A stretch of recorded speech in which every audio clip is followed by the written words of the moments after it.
When talking about trigger pull with your actual indexing of your finger, there's two different styles that people use.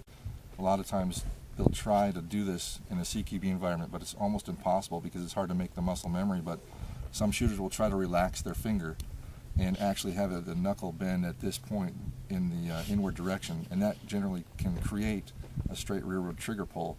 However, trying to do that in a rapid fire or a CQB environment, next to impossible unless you train on it pretty much every day.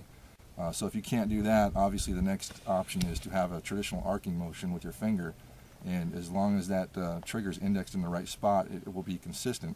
However, it does create an arcing motion, and that's going to pull your rounds.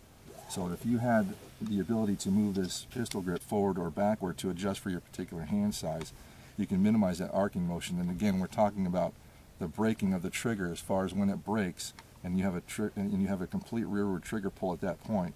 That's what you're looking for. The way I was trained in the sniper program is 2,007-inch movement at the muzzle, and at 308 is going to translate into a 1-inch difference on print on paper at 100 yards. So you can see by having an arcing motion on your trigger finger, when that shot breaks, if you get 2,007-inch, that's going to have a pretty big impact downrange. So with this adjustable pistol grip, what you can do is minimize that arcing motion or completely eliminate it. And another benefit to that is whenever you index your hand, no matter how you grab it, how quickly you try to acquire it, it's going to go right to the natural point. And once your position on the trigger is in the natural point, it's going to be extremely consistent as far as when that trigger breaks, straight rearward pull. As far as indexing the trigger, when you have this set to where you want it, there is no chance of overextending your trigger through the trigger well, or also not getting it in there completely where you want it.